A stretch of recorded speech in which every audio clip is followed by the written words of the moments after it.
Bismillahirrahmanirrahim. Assalamualaikum warahmatullahi wabarakatuh.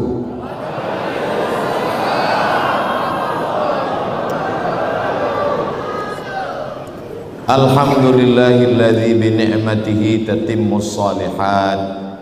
Wassalatu wassalamu ala sayyidis sadat wa ala alihi wa ashabihi ahlil fadaili wal karamat. Subhanaka la ilma lana illa ma 'allamtana innaka antal alimul hakim. Rabbi shrah li sadri wa yassir li amri wahlul 'uqdatam min lisani yafqahu qawli. Yang berhormat Tuan Haji Saleh Mustamam bin Haji Zainal Abidin, ahli Majlis Musyawarah Negara. Yang mulia Datuk Paduka Haji Jamain bin Haji Julai, penasihat Masjid RPN Kampung Pandan. Yang mulia Tuan Haji Amirul Hafizin bin Haji Muhammad, pemangku pegawai daerah Belait. Yang mulia Ustaz Muhammad Aliani bin Ismail, Ketua Pegawai Agama Daerah Belait. Selain daripada itu, hadirin hadirat, muslimin muslimat, jamaah fardu isya, semuanya dimuliakan Allah Subhanahu wa taala. Amin ya rabbal alamin. Apa kabar semua jamaah? Sehat? Alhamdulillahi rabbil alamin. Allahumma salli ala sayyidina Muhammad wa ala ali sayyidina Muhammad. Tajuk kita malam ini, takdir Allah. Kita mesti ridha atau kita pasrah, atau kita mesti ada ikhtiar dan usaha. Ada seorang ulama dari Suriah, Damaskus, Dimask, namanya Syekh Muhammad Said Ramadan Al-Buti. Beliau menulis kitab, judulnya, tajuknya Al-Insan Bainal Musayyar wal Mukhayyar. Manusia antara musayyar, diperjalankan, wal mukhayyar, dan berjalan sendiri. Manusia ini ada kalanya dia diperjalankan, tak ada pilihan, dan ada masanya dia ada pilihan. Boleh ke kiri, boleh ke kanan, boleh berhenti, stop, boleh maju ke hadapan, boleh ke belakang. Ambil contoh macam ni. Saya Abdul Somad menjadi lahir sebagai orang Melayu di Pulau Sumatera. Apakah itu saya ada pilihan atau tak ada pilihan? Memang yang paling selamat kalau kita diam. Tak ada pilihan. Sebab malaikat tak datang bagi saya kertas, dia suruh pilih. Awak nak jadi orang Sumatera Indonesia ke, nak jadi orang Brunei ke, nak jadi orang putih? Tak ada. Ini yang disebut dengan musayyar, dijalankan, tak ada pilihan. Lalu kemudian saya nak minum dari cawan atau terus saja dari apa namanya, dari botol. Nak minum dari botol ke atau nak dari cawan? Ini saya ada pilihan atau tak ada pilihan? Ada pilihan. Yang tak ada pilihan, nak minum teh atau air putih, itu tak ada pilihan. Sebab dua-duanya. Jadi ada saatnya kita ada pilihan, dan ada saatnya tak ada pilihan. Itulah yang dimaksud dengan al-insan bainal musayyar wal mukhayyar. Sekarang banyak manusia ini pada saat dia ada pilihan, dia kata dia tak ada pilihan. Suatu hari ada seorang pemuda ditangkap polis, dia guna dadah, dia guna sabu, dia guna narkotik. Polis tangkap dia. Selepas dia ditangkap, dia tanya, kenapa awak guna dadah? Dia jawab, ini takdir Allah. Sekarang saya tanya, pukul 9 pagi dia ditangkap polis guna dada. Mana masa itu dia masuk ada pilihan ke tak ada pilihan? Saat itu dia ada pilihan untuk guna dada atau guna yang baik, untuk memilih antara yang hak atau yang batil, nak berbuat amal soleh atau amal talih. Jadi dua kali dia salah. Yang pertama, salah menggunakan qudrat iradat yang dibagi Allah untuk sesuatu yang tak baik. Yang kedua, dia sudah menyalahkan Allah Subhanahu wa ta'ala. Orang macam ini bukan makhluk yang baru. Zaman dulu pun dah ada. Zaman Sayyidina Amirul Mukminin Umar ibn Khattab, ditangkaplah seorang lelaki minum khamar.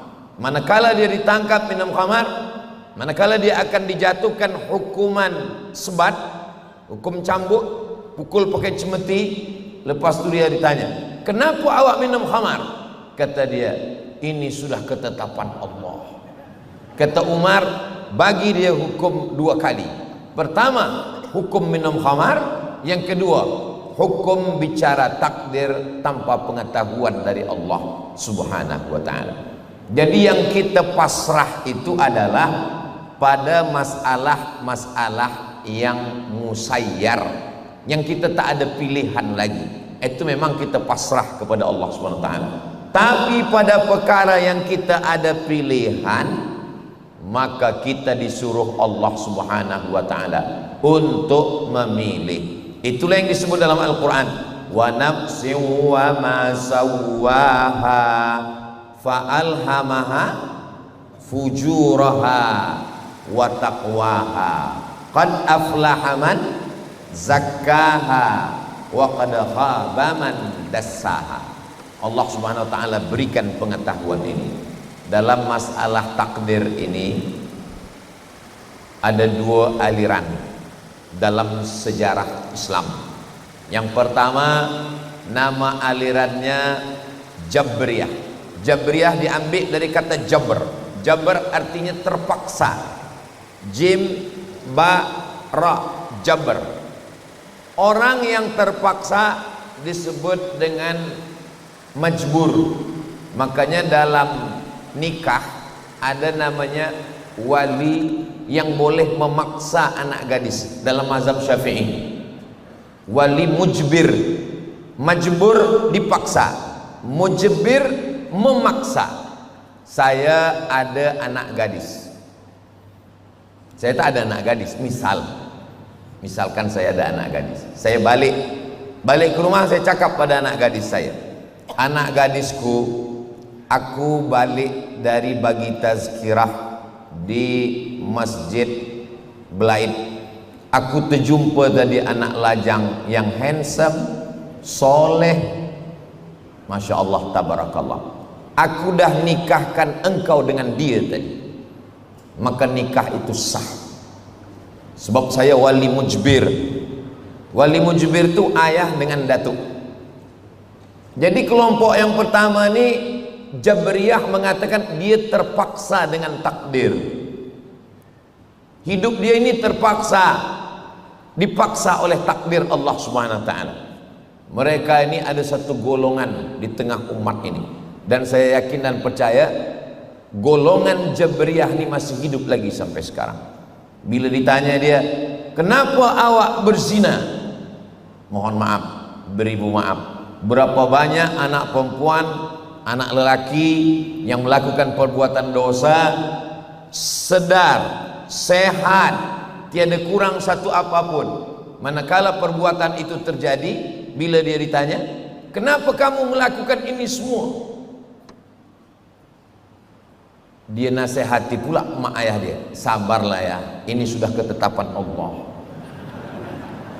Padahal dia melakukan perbuatan itu dalam keadaan sedar, dalam keadaan sihat zahir dan batin. Dia boleh memilih antara action atau tidak, antara berbuat atau tidak, antara memilih dua pilihan. Lalu kemudian ada kelompok yang kedua.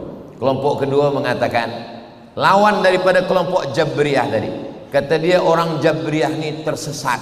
Sebab segala perbuatan dia katakan gara-gara takdir Allah. Sebab takdirlah dia mabuk, sebab takdirlah dia mencuri, sebab takdirlah dia berzina, sebab takdirlah dia minum khamar. Ini menista Allah SWT, mengotori Allah SWT. Maka kelompok yang kedua ni, Allah mesti kita sucikan daripada takdir ini. Kalau begitu takdir ini kita buang saja. Inilah yang disebut dengan kelompok aliran Qadariyah, atau nama lainnya adalah Mu'tazilah. Kata mereka takdir itu tak ada. Jadi rukun Islam, rukun iman tinggal 5 saja. Antu'mina billah wa malaikatihi wa kutubihi wa rusulihi wal yaumil akhir wa bil qadari khairihi wa syarrihi. Tak ada. Hanya 5 saja. Mu'tazilah. Sebab kata dia bertentangan dengan keadilan Allah Subhanahu wa taala. Jadi takdir ni tak ada. Kedua-duanya bukan golongan Ahlus Sunnah wal Jamaah. Sedangkan kita bukan Jabriyah dan kita bukan Qadariyah.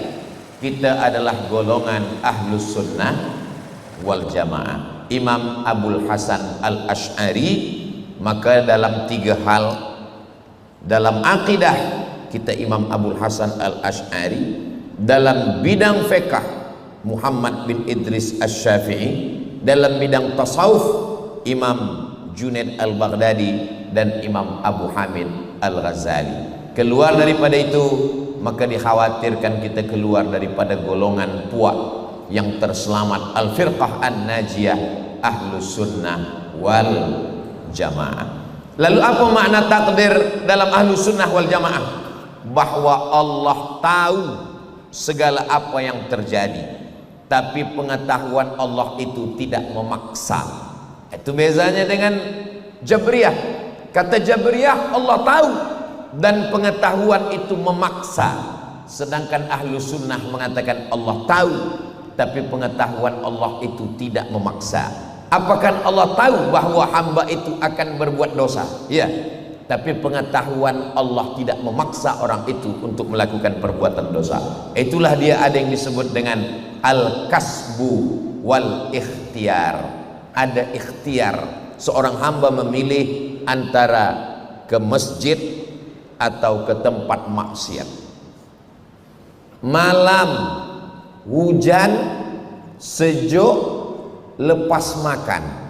Kata syaitan, bismika Allahumma ahya wa amut. Tapi kata malaikat, engkau datang ke masjid ada tazkirah. Kata setan, kau tak usah datang tazkirah, tengok Abdul Somad, dialah yang sudah habiskan banyak berapa jam waktu engkau habis di YouTube gara-gara sebab dia ni. Tapi kata malaikat, datanglah, sebab ke masjid melangkahkan kaki mendapatkan amal saleh. Tazkirah mendekatkan diri kepada Allah. Majtama'a qaumun fi baitin min buyutillah, sekelompok orang berkumpul di rumah Allah, yatsluna kitab Allah, membaca ayat-ayat Allah, wa yatadarasunahu fima bainahum, mengkaji isinya. 3 yang kita lakukan malam ini. Yang pertama, duduk di rumah Allah. Yang kedua, membaca ayat-ayat Allah. Yang ketiga, mengkaji isinya. Maka Allah balas dengan 4. Nazalat alaihimus sakinah, turun ketenangan ke dalam hati. Ghasyiyat bihimur rahmah, mereka dikelilingi rahmat Allah. Haffat bihimul malaikah, mereka diliputi malaikat Allah. Wa dzakarahumullahu fiman indah, dibanggakan Allah kepada para malaikat. Mudah-mudahan majlis kita ini majlis yang dibanggakan Allah Ta'ala kepada para malaikat, insyaallah. Amin ya rabbal alamin. Malam Jumat Sayyidul Ayyam, malam turunnya rahmat dan barakah, malam yang diperintahkan untuk memperbanyak salawat kepada Rasulullah sallallahu alaihi wasallam. Jauh lagi dari luar saya dah mendengar Asmaul Husna, ya Rahman Allah, ya Rahman ya Rahim. sampai kepada ya ahadu ya somadu, dipanggil somat nih akhirnya datang. Yang datang ini Abdus Somad, hamba Allah subhanahu wa ta'ala. Jadi tajuk kita malam ini, kita ingin supaya bagaimana kita menghadapi takdir ketetapan Allah subhanahu wa ta'ala. Apakah kita pasrah saja, apakah kita mesti ada ikhtiar? Maka kalau kita ikut golongan Jabriyah, pasrah saja. Mana tahu esok pagi ada puan-puan, istri-istri yang esok pagi dia jagakan laki dia, suami dia. Abang tak pergi mencari nafkah, kata suami dia, kita serahkan saja pada Allah subhanahu wa ta'ala. Ini Jabriyah, ini suami Jabriyah. Suami yang macam ini jangan dilawan. Walaupun puan malam ni dah mengkaji masalah takdir, apakah kita pasrah saja, ridha saja, atau kita mesti ada usaha ikhtiar. Jangan tazkirah malam ni pula esok pagi puan bagi tazkirah ya ayyuhal jabariyah. Jangan kata cakap macam. Bila besok pagi ada seorang suami berkata, aku tak nak mencari rezeki sebab rezeki sudah diatur Allah, kita ridha saja, terima saja. Puan diam, jangan lawan, jangan marah. Nanti selepas azan lohor, azan zuhur, dia bertanya, apa makan kita siang ini? Balikkan akidah dia, kita serahkan saja pada Allah. Sebab dia tak ada usaha, dia tak ada ikhtiar. Ini air ini kedua-duanya untuk saya, baik yang di cawan maupun yang di botol ini dua-duanya untuk saya. Betul ke tak betul? Betul, untuk saya. Tapi kalau saya tak ada usaha al-kasbu wal ikhtiar untuk meletakkan tangan, mendekatkan ke bibir, mengucapkan bismillah, mahukah air ini dengan sendirinya masuk ke mulut saya? Tak mungkin. Itu yang disebut dengan ada usaha. Allah Subhanahu wa ta'ala berikan saya telinga, maka saya dengar baik-baik. Tapi rasa-rasanya dari tadi tak ada yang mengatakan, Ustaz Somad sila minum. Itu namanya urf. Itu yang disebut dengan urf. Kalau sudah diletak di hadapan kita, maka itu punya kita. Urf namanya, sudah jadi tradisi di tempat kita. Asal dah dibagi ke kita, itu punya kita lah itu. Tapi mic tidak. Boleh juga kalau mau, saya dengar ada suara cakap macam tu. Tapi masalahnya yang mic ni masjid, dan masjid tu annal masajida lillah, ini milik Allah. Jadi urf itu sesuatu yang biasa terjadi. Lalu kemudian bagi orang yang qadariyah mengatakan tidak ada itu tulisan takdir, kita berbuat sesuai kehendak kita saja. Mazhab qadariyah ini di barat diterjemahkan dengan nama free action. Dia free untuk berbuat sesuai kehendak dia. Sedangkan dalam Islam, saya yakin dan percaya makhluk yang diciptakan Allah Subhanahu wa ta'ala ada namanya. Allah bersumpah dalam Al-Quran, Nun wal qalami wa ma yasturun. Wal qalam, Allah bersumpah demi qalam. Lalu setelah itu Allah perintahkan qalam, wahai qalam, tulis di lauh papan mahfuz, papan yang dijaga oleh malaikat. Wahai qalam, tulis di papan itu. Maka pena qalam menuliskan takdir. Itulah yang disebutkan dalam Sahih Muslim, innallaha katabal maqadir. Allah menuliskan takdir 50 alfasanah, 50.000 tahun, qabla an yakhluqas samawati wal ard, sebelum Allah menciptakan langit dan bumi, Allah sudah menuliskan